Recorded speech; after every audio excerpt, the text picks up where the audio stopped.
Well, after a harsh winter, don't you think we deserve a little sun and boating weather?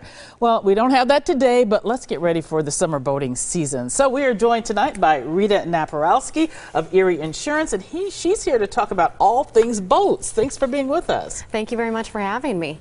Now, we are very blessed in Wisconsin that Great Lakes Boating Magazine just rated 2 locations in the state of Wisconsin as top boating locations for all of the Great Lakes. And that is Door County and Racine.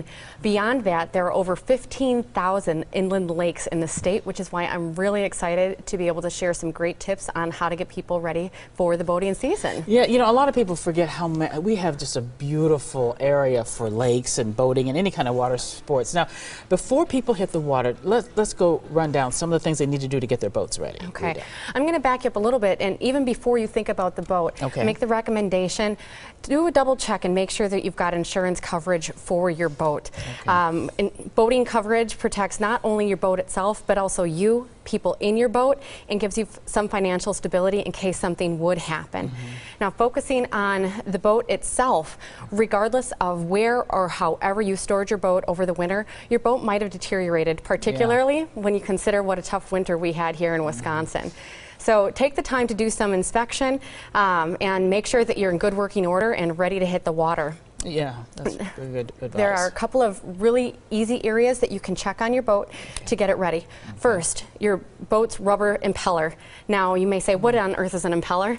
The impeller is a section of the boat that brings water into the engine to keep the engine cool. Can you show me where that would be? Let's look at, since we have our beautiful model here, can you show me where that would be? Absolutely. Down here at the bottom part of the engine, you would see a little opening that actually would suck the water in from the lake into the boat to keep the boat itself cool. Now, that part is made of rubber.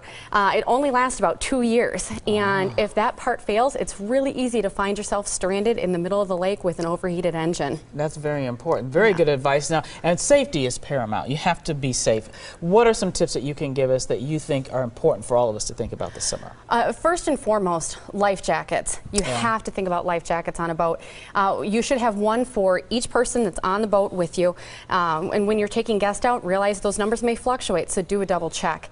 Also, keep in mind, alcohol and boating absolutely do not mix. 17% of recreational boating fatalities involved alcohol in the past. And you look at the weather today, check the weather before you go out on the boat. It's not only severe weather and lightning, which is the obvious hazard when you're out on a boat, but things like heavy winds and fog can really create a hazard for you when you're out trying to enjoy Wisconsin's waters. Yeah, well, you have to really be proactive, Rita, and we appreciate you being with us in this beautiful model. I think we're all ready to set sail. Rita Naparowski with Erie Insurance. Thanks for being with us in Wisconsin tonight. And by the way, you see this cute little boat we've had here? We want to thank Center Point Marine, there it is, for leasing us this beautiful boat to use as a prop. It's kind of big, but it's beautiful.